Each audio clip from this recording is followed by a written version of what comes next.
All righty. We are live, Hello, live, live. everyone. Hello, everyone. Welcome to Evolving Seasons. We are your hosts. I am Cassandra, but I go by yapahjudah, along with, Pat Weatherspoon Hall, and I go by Pat of Genesis Rejuvenation Center. yes, and I am with Yapah Life Breathing Meditation. Welcome, welcome, welcome. We wanted to have an open dialogue with you all in regards to coping with being an empty nester. And Pat and I, we both truly know how that feels. And we just wanted to have this open dialogue with you all. Right, right. Pat? Yes, and coping as an empty nester. So I am a mother of two sons, and they are both out of the house.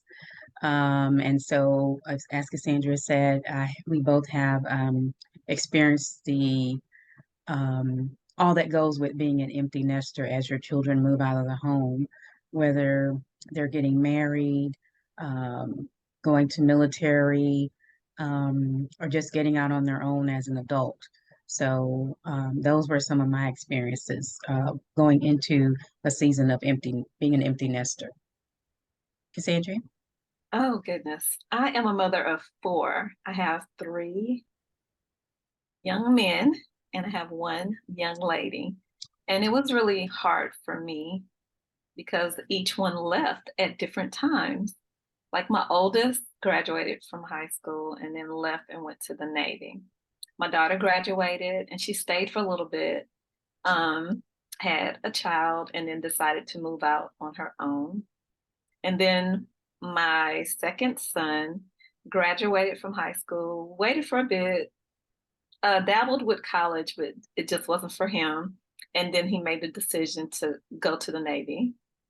And then my baby, my son, the last son, graduated from high school. And while he was a senior, he already knew he was going to the Navy. So once he Mhm. graduated, they literally had him leave the next week. So that was so hard for me because each Yeah, child was leaving, and right. it was hard to deal with each child leaving. At different Doesn't get stages. easier. And I only had two, and you had four to have those experiences and emotions going through.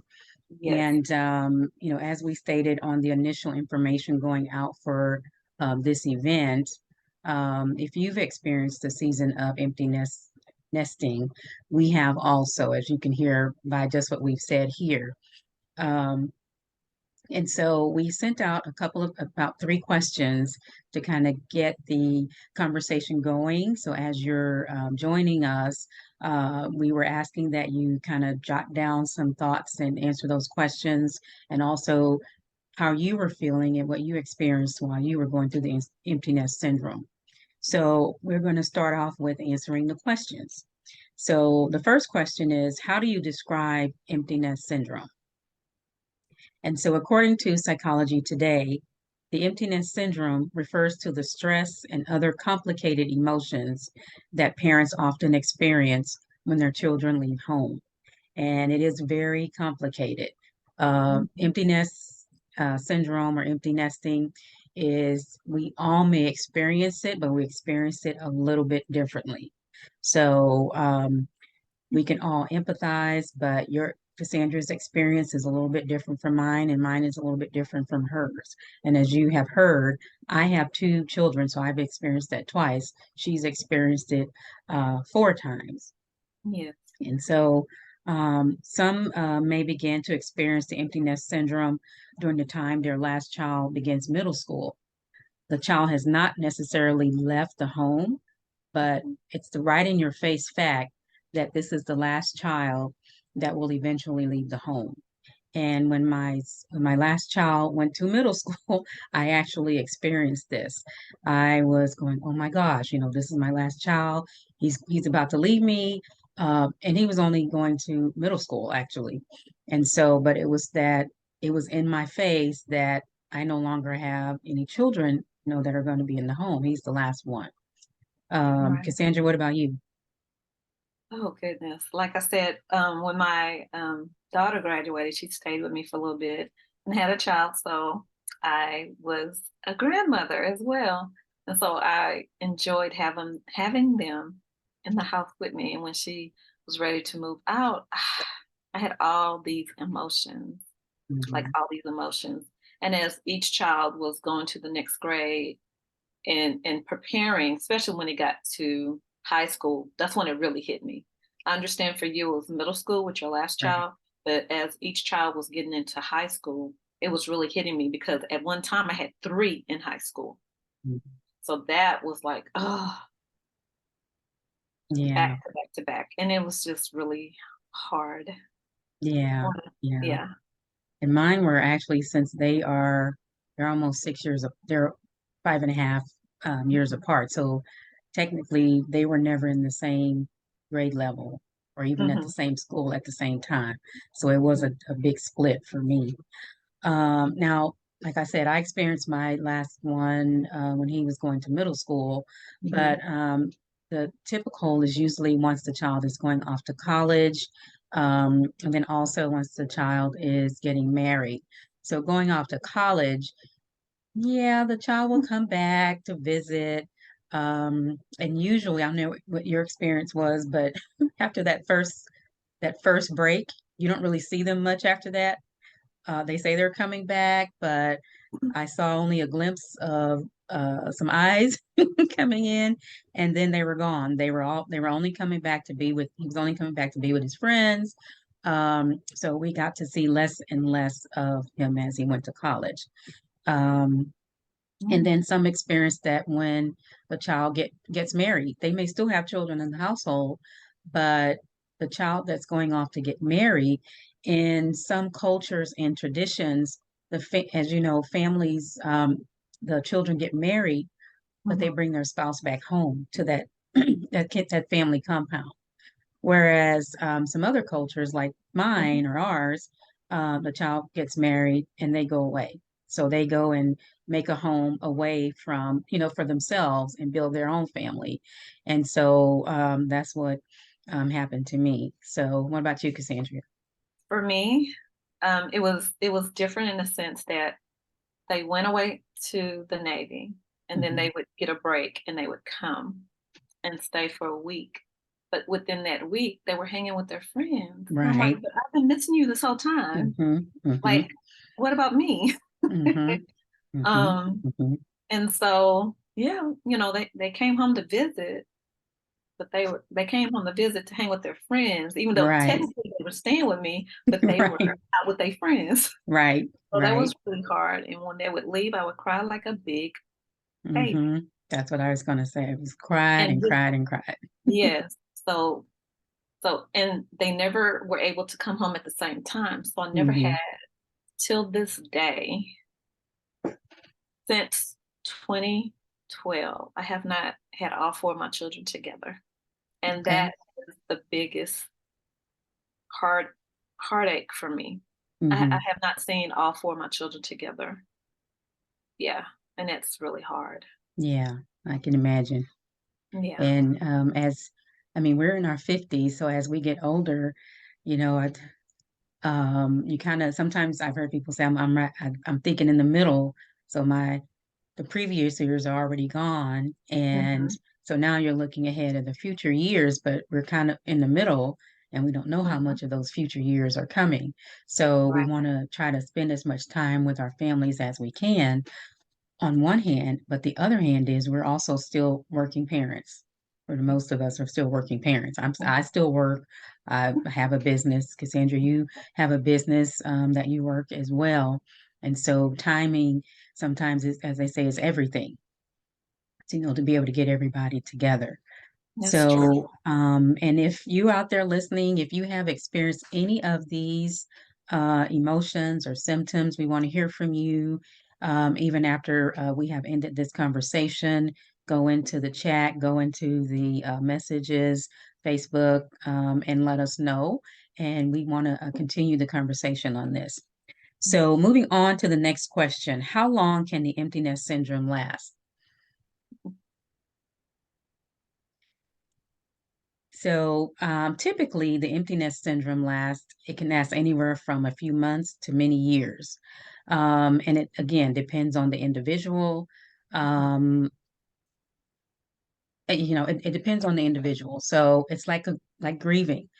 No one grieves the same. I can't, if I don't cry, which I didn't at my brother's funeral, but 6 months later, there I was breaking down in the middle of my job. So everyone grieves differently. So everyone also experiences these emotions and what they experience separately. But again, we can all empathize because we are all experiencing some type of syndrome from the empty nesting. So what about you, Mhm. Cassandra? Yeah, I agree with that 100% because for me, like I said, I have not had all four of my children Hmm. together. And so that still bothers me till this day, Yeah. a great deal. And by them being adults now and having their own families, their own lives, they're busy, and Hmm. so it's hard. It's still hard for me at Yeah. times. Yeah. Yeah. Yeah. Um, One of the things also for me, even though my children have been out of the house for at least 7 years, 7, 8, 9, maybe 9 years or so, every once in a while I get up in the middle of the night thinking I hear them here. Oh. And so I'm like, okay, they're not here.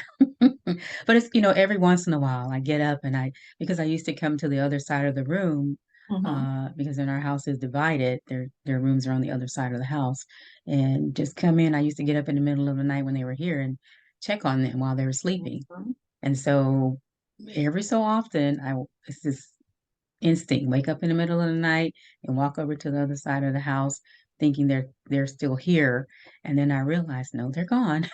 you know they're safe, but they're not here Yeah. under this roof. So um and then who experiences the empty nest syndrome more often, men or women?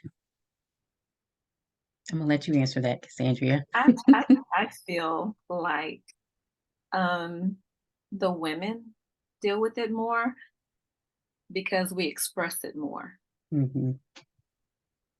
We don't really know how the men really feel because they don't really express it outwardly like we do. Like we've Right. carried the children, Right. we carried them in our bellies, Hmm. the 9 months we nurtured them where we were the ones that were always there. Like, Right. mom, we're there with the children. So I feel like it's the women, but it could be equal in a sense because we don't Hmm. really know how men truly feel Right. because they don't really Right. express it as Right. often as women do. Right, right. And that's so true.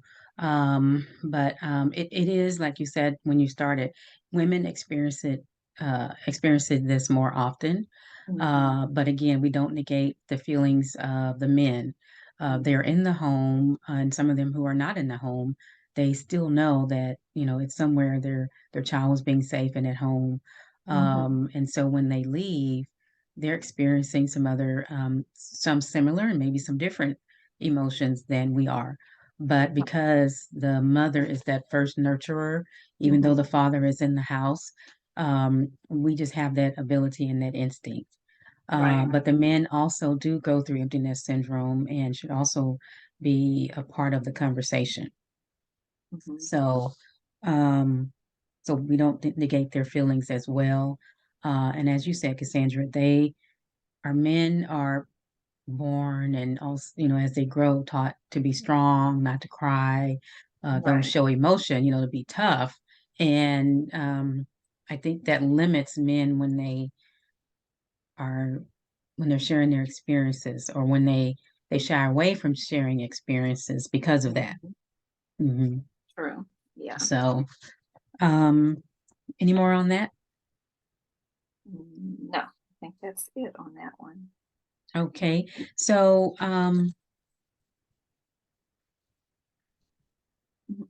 Mhm. anything else to share on just the emotions and the feelings of surrounding the empty nest syndrome?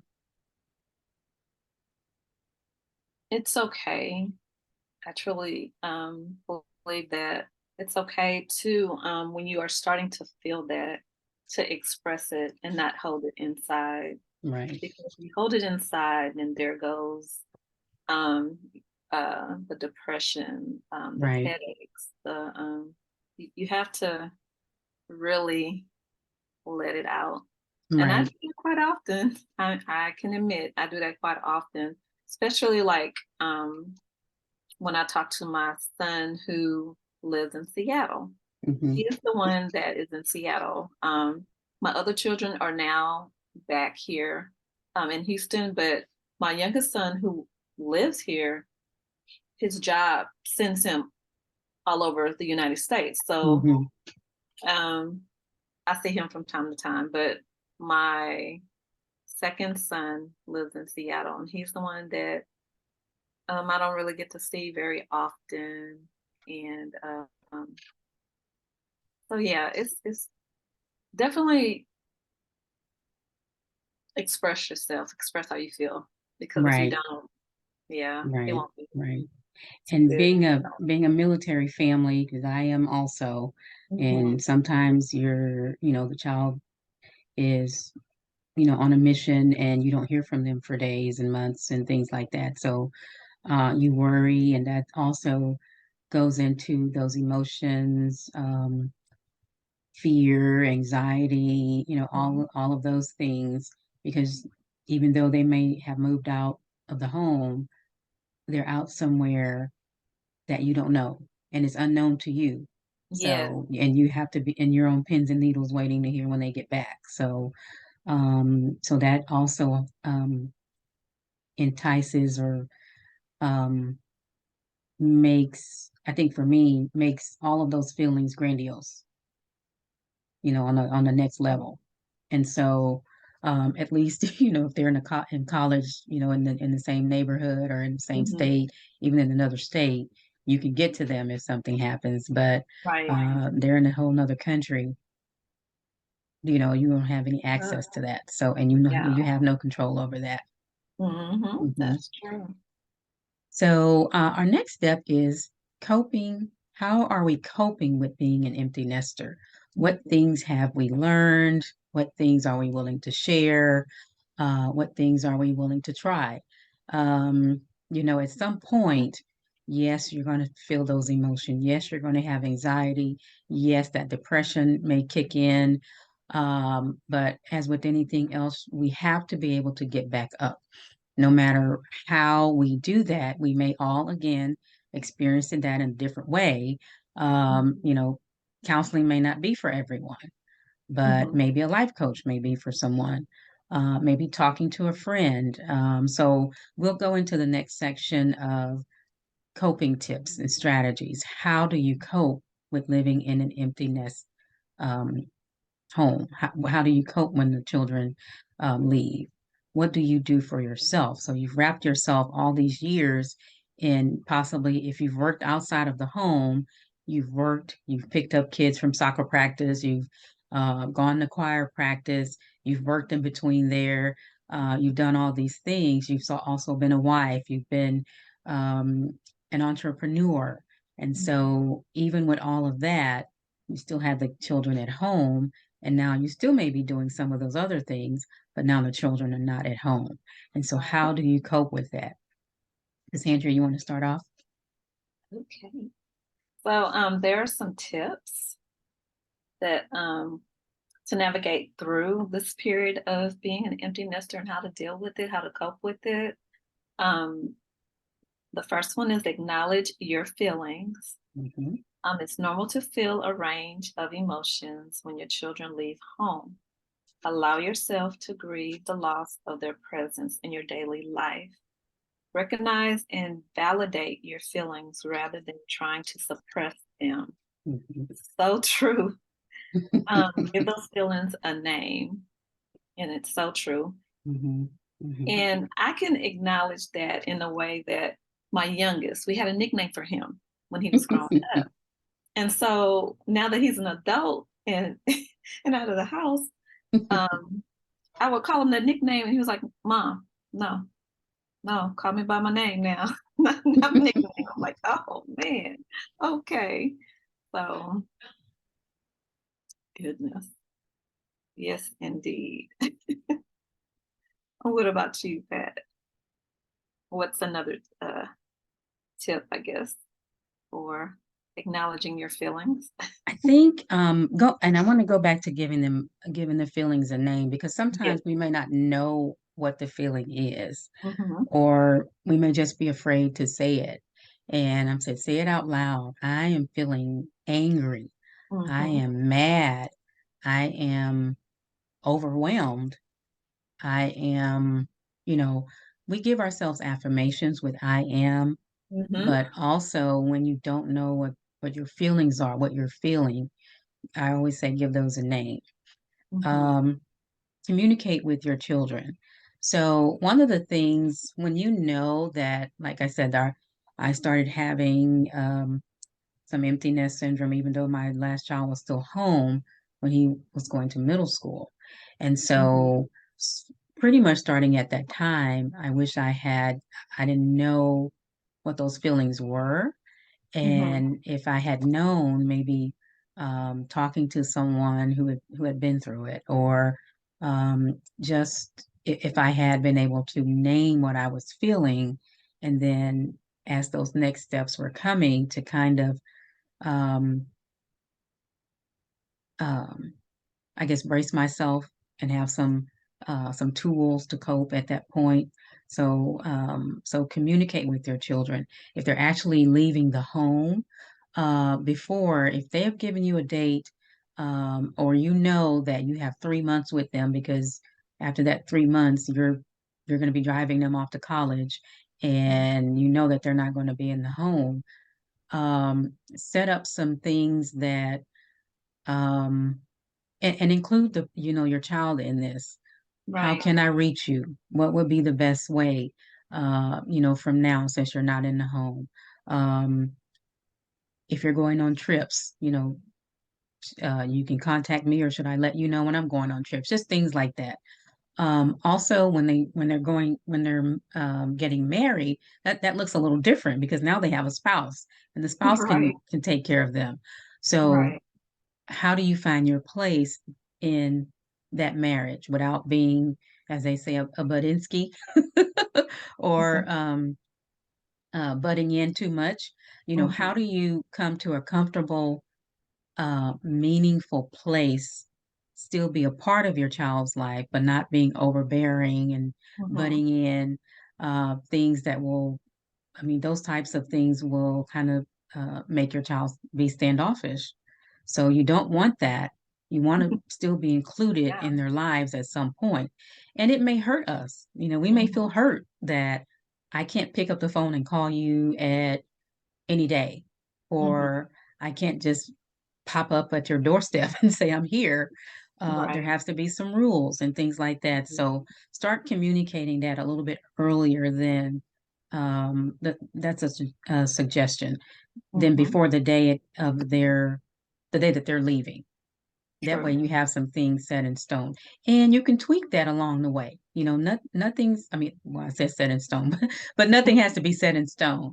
You can tweak that however that relationship works out for you and the child. Mm-hmm. Um, Cassandra, I want to take the next one, and then if you'll go with rediscover. Yes. So, next one is reconnect with your partner.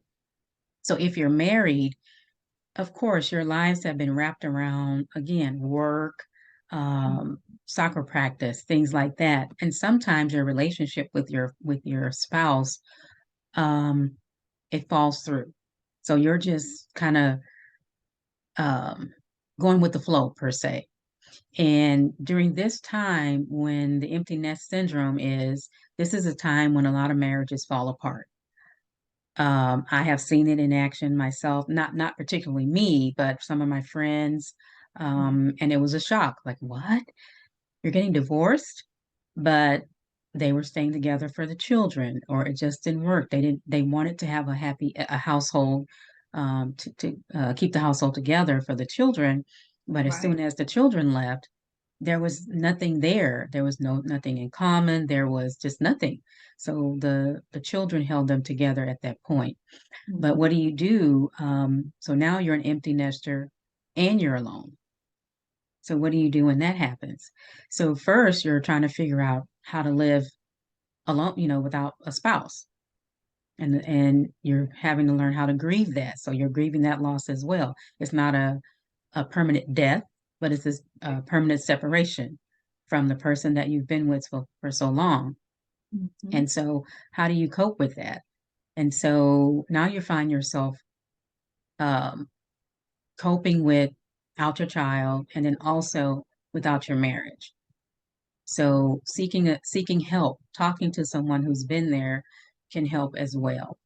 And then the other end of that, if you were not married and you have been a single parent, most of yourself is tied into being a single parent. I've been there. I can relate. So what do you do now with yourself? Do you start going out on dates? Learn how to live your life without children. What does that look like to you? And so you have a lot of options at this point. You don't know Mhm. how to live without, having children for 20 years. It's been 20 years Yeah. you've had children in your home, and now it's just you and the Yeah. and the child has gone. So there are a lot of things that you can do, but the number one thing that I would suggest is learn who you are and Mhm. what that means without the children in the household. Learn who you are, not as so and so's mother. Learn who, like I Yeah. had to learn who Pat was. Yes. Who is Pat without being married and Mm. without the children in the home? I mean, I have a husband in the home, but at one point I was a single mother. And so I still had to learn who is Pat. Mhm. I was married and I had to learn who is Pat with children. And then now it's who is the married Pat with no children in the home now. So just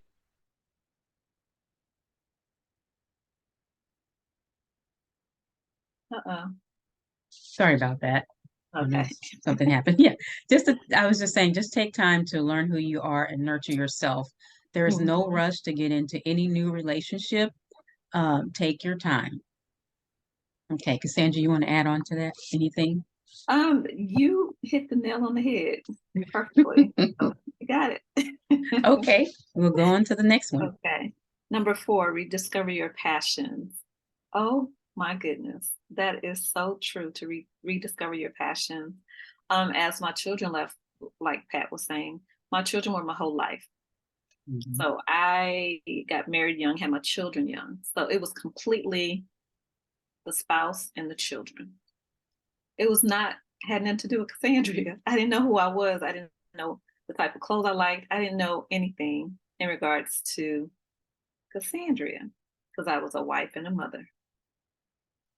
So rediscovering your passions is very important to just figure out what it is that you like to do for yourself. Like I found out that I like making YouTube videos. I like doing podcasts. I like being of service to others. So those were things that I slowly transitioned into figuring out what I liked, what was passionate for me. I already knew that I love being of service to others. So what does that look like for Cassandra? And that's how I figured out what I would like to do. Yeah. Well, What thank about you, you. Pat? Well, let's see. Rediscover your passion. So that's what you were just going into. So invest in self-care. Self-care is Oh, yeah. really important. Um, we have had self-care and we've known about self-care for years, but it seems like in the last few years, 3 years or so, and especially during this year, self-care is everything. And Mhm. so that helps take care of the mental wellness for us, Mhm. mind, body, and soul. So whatever that is, um, take a long hot bath. Start doing a morning walk, just to Mhm. take a breather, look at the scenery, talk to God, or um, uh, reconnect with spirituality. Find a Mhm. church home or somewhere where you feel that You can feel that spirituality, your faith-based information, things like that. Go, if you've always wanted to join a gym, exercise. Just get a massage. I just had a massage today.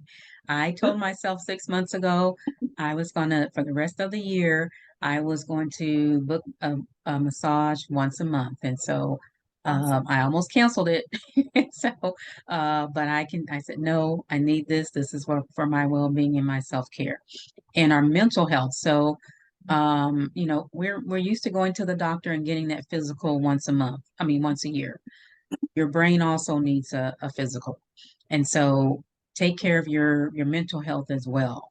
When your mental health is well, the rest of your body can be well as well. So um, That's true. try some new foods. Do something different and see what you like.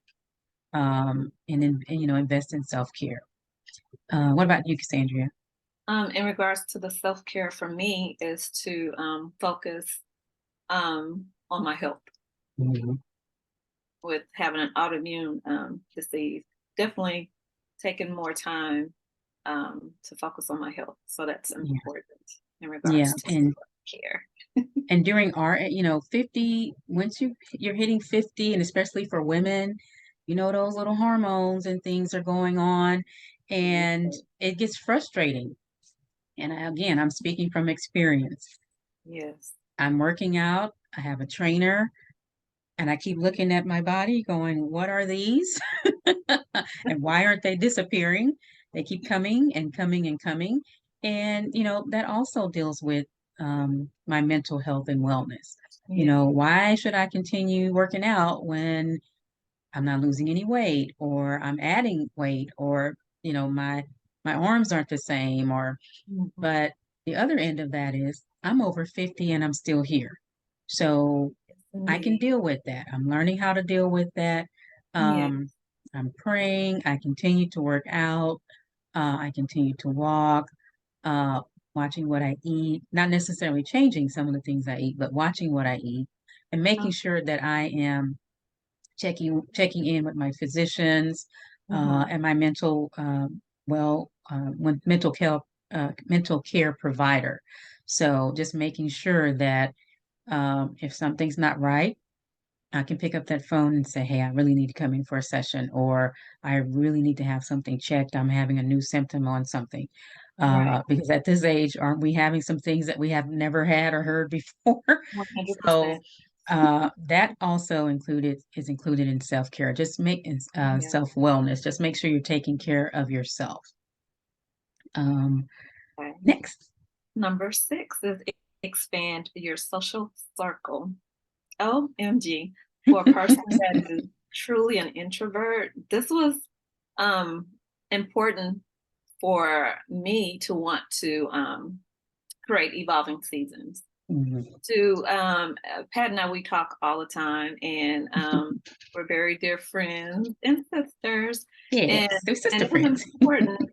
It was important to create a group Hmm. of like-minded women, 50 and over. And so I felt like if I can push through being an introvert and get out there and try to meet women in our age group, that would be Hmm. awesome because I'm pretty sure that we all deal with close to the same type of things.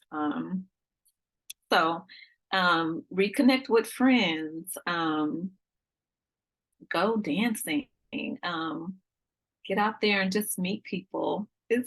And this is what I'm doing by creating this group. Trying to meet people, meet women of like-minded age. So yes. Yes. What about you, Pat? And you're doing an amazing job with that. Thank you. So I had just started, I'm also pretty much an introvert, but I have started putting myself out there. And just before COVID, my coaching practice had picked up as far as one of the programs that I have, which is Healing from Brokenness. And so I Mhm. was scheduling events where people would come out and be a part of that event. And so that was my way of getting myself out there, um, learning new, dealing with new people, learning new people, making some connections. And so it had started getting off to a good start. And then COVID hit. And Yes. so I went into a little depression about that because now I'm not reaching out and connecting with people face to face and being able to touch and do all of, now we're behind a screen. And Hmm. so I was a little bit disappointed, how can I reconnect now? How can I get this out there? And so, as we're always doing is evolving and Yes. reconnecting, I took it inward and started doing that on Zoom, which like so many of us during COVID, Right.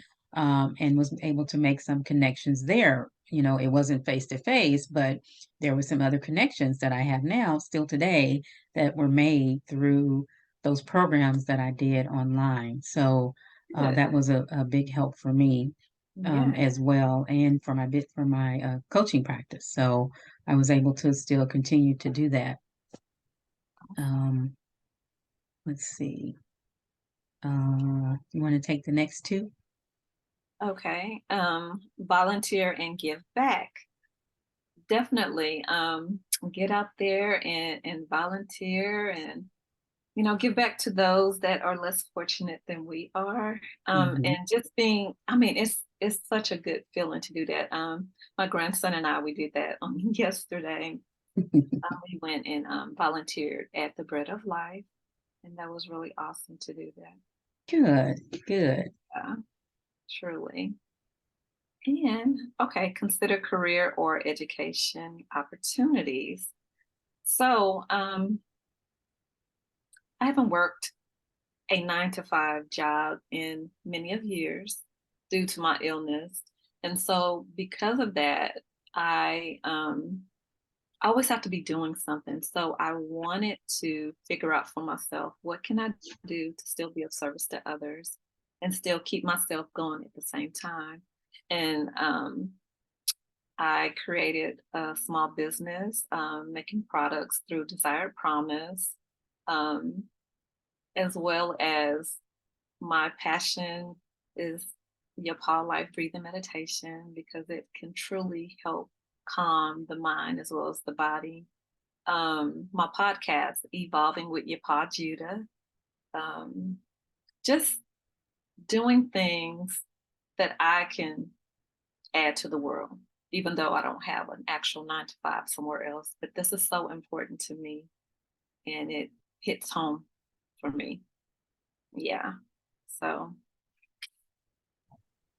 And for yeah. me, I think on those, I founded Genesis Rejuvenation Center in 2015. And Mhm. so I was looking for to be able to quit my 9 to 5 job and work on my own. Um, I am still, I created the coaching business, so I do that part time, and I still have a full time job. And I am still hoping soon to be able to go to the life coaching and that business pretty soon, full time. And then also volunteering as well. I did a lot of volunteering, and also I started thinking about what is it that I need to do to get to the next level, owning my own business and things like that. So I Mhm. did go back to college. Actually, I went to seminary and got a degree in Christian counseling.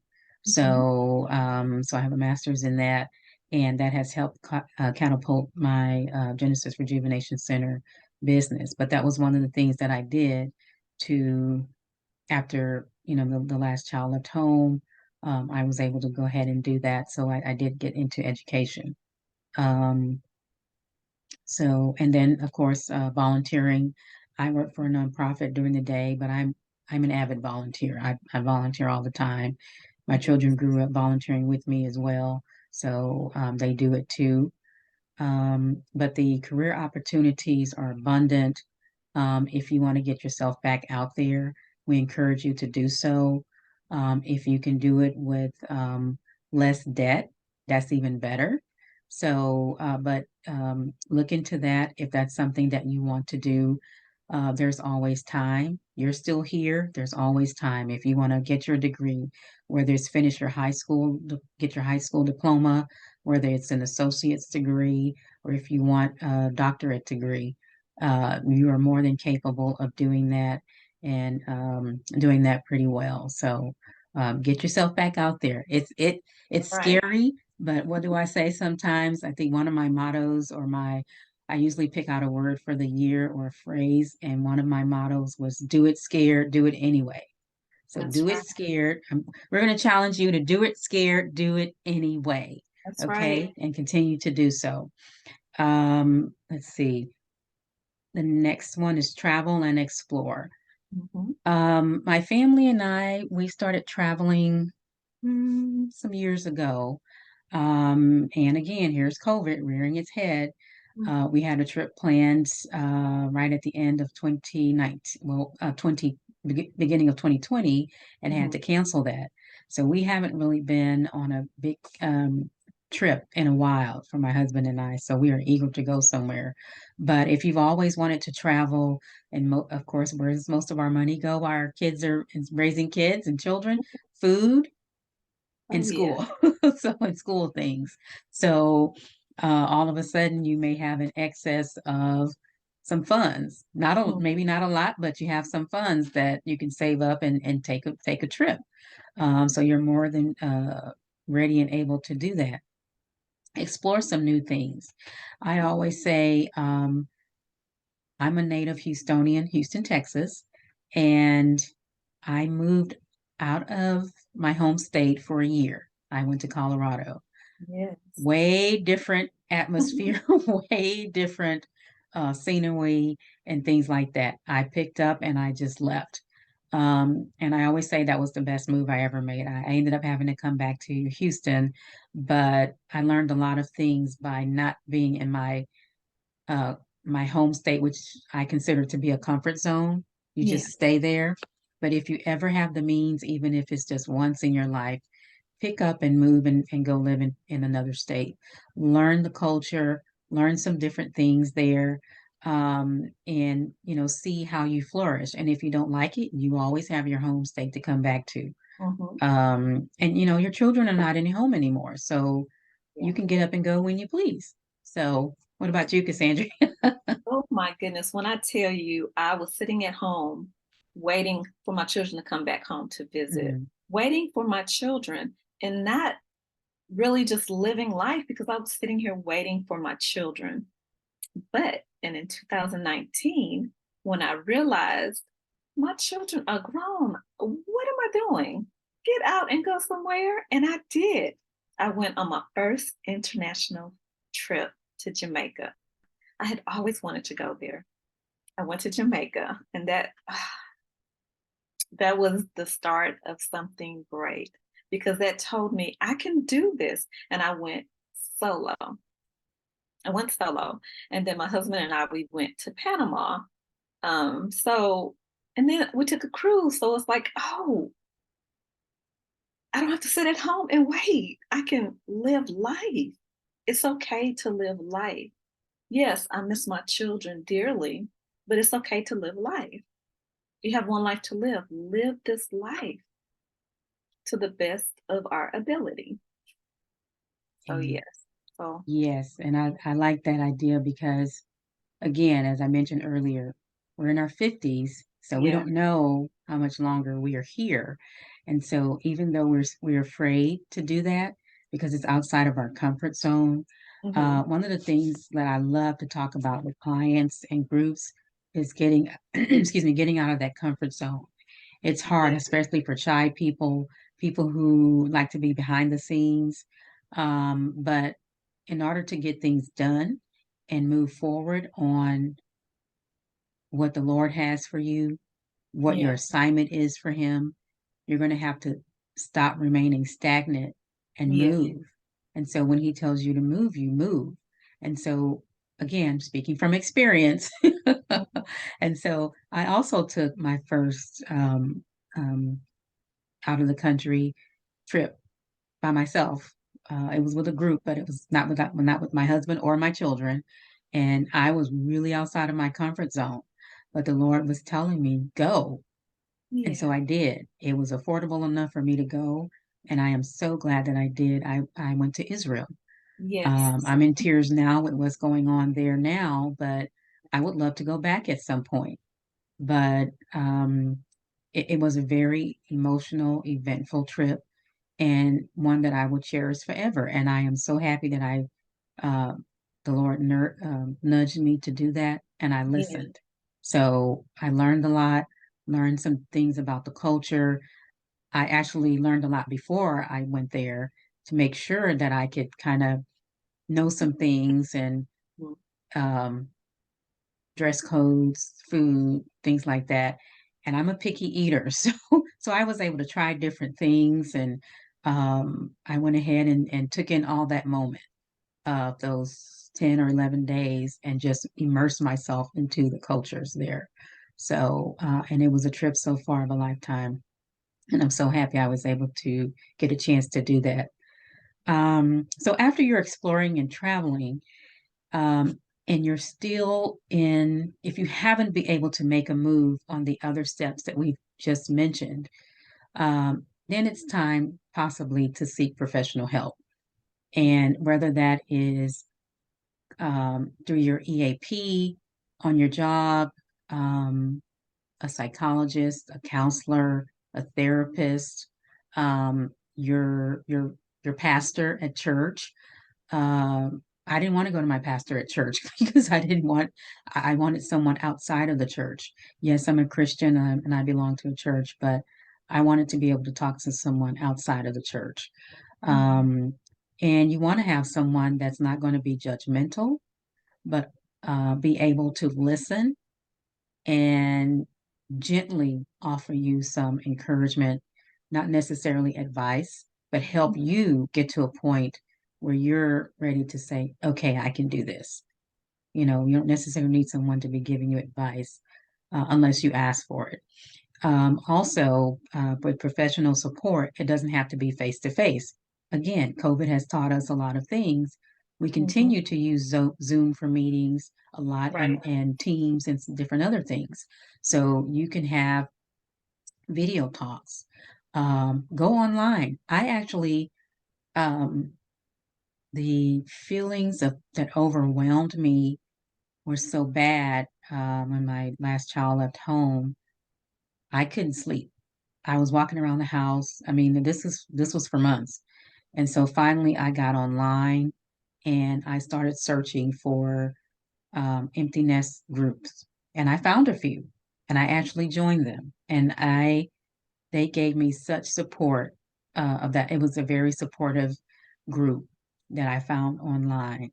And men and women, all over the age of 50. Well, I wasn't 50 at the time, but they were generally between 40, mid 40s and older. And so, Mhm. but I learned a lot from just getting on that group, and sometimes seeing people face to face on that group or just by sending information. And so they made me feel welcome. I was comfortable enough to share some details and some things that I was feeling, and they vice versa. They were comfortable with sharing some things about themselves and what they were going through, and so that helped me a lot as well. What about you, Cassandra? Definitely, I have set out and had some therapy for that because it has been really hard for me Y- being an empty nester because, like I said, they all left at different times, and so just grasping with the one leaving and then the second and then the third and then the fourth, and it's like this is just overwhelming for me. It's too much, and so I did seek out help um, to talk to someone about that. Yeah. Yeah, and I think there's a lot of, so in our culture, we're African American women, Hmm. and in our culture, we were brought up to, um, you don't talk about what's going on in your home, or you don't talk about it. And so while we're not talking about it, we're suppressing those feelings Right. and we're sending them in internally. And so they come out as something else if you're going to be Hmm. suppressing and continue to suppress. they come out as anger, bitterness, unforgiveness, just all types of things. And Mhm. so there's a stigma around mental healthness and mental wellness. And so this generation is starting to acknowledge that and starting to open up and have the conversation. Yes. So if you're reaching out to people and you're letting them know that you need some mental health, you need to talk to someone, and they're telling you, no, just you'll get over this. You need to go to the next person. Go ahead Exactly. and continue until you can get someone who will listen. There are people out there who have experienced what you're experiencing, and they Mhm. would be a listening ear for you. If you don't want to go to a therapist, but you want to go to a trusted friend, or as I mentioned earlier, your pastor, a coach, a life coach, a counselor, um, the teacher, maybe the teachers, somewhere in there, you'll find some support and where you're more comfortable with. Yeah. And those who don't want to hear or just want to brush it off, you have boundaries that you can set with them. Mhm. And, still to this day, when I was going through some things and I told some family members, oh, you just need to, you'll get over it, was what I heard. Mhm. Or you're just overreacting. No, I wasn't overreacting. I was having feelings and I wanted to talk about them. And I Mhm. wanted to find some understanding on how I could get over those feelings so that I can, like I am now, embracing the fact that my children are out of the home, that through all Right. of this, I went back to get my degree. Through all of this, I Mhm. developed a business. Through all of this, I'm able to talk to other people about the emotions and things that they're about to go through if they have not gone through it already. And Right. so, in this season, so I had to go through all of that to be in this season to be able to help. And that's what I believe. What about you, Cassandra? Oh, the last thing is embracing your new role. Hmm. Oh my gosh, embracing your new role. It's as an empty nester, you have the opportunity to redefine who you are, who and what your role is. You're gonna always be their mother. I say it like this. I went from mommy to mother. Mommy is the mother, the mommy that was there to feed them, clothe them, change their diaper, teach them from right and wrong. But now my new role is mother, where we have conversations and they ask me for advice and I'll respond. I don't just automatically give because I noticed one time I was on the phone with my oldest son and he was telling me something and then I started to give my advice and he got quiet. And I was like, "Oh, I'm sorry, son. You just wanted me to listen, not just automatically just give my opinion on something." So, as a mother now, I know that it's a totally different role from mommy. So, embrace the new role. We have so much more life to live beyond Right. being parents, to our children. And I'm embracing that Mhm. wholeheartedly. And that's why Evolving Seasons is here. Right. Right. Evolving Seasons. Yes. So, as you can see, we've experienced it. We have gone through it.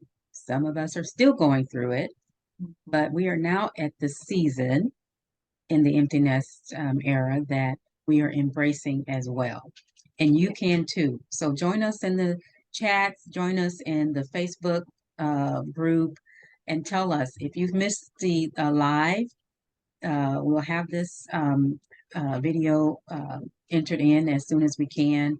But join us, share your thoughts, share your wins, share your lows, because those can also be something for others. Once they hear your story, then Mhm. they know that they can live through this as well.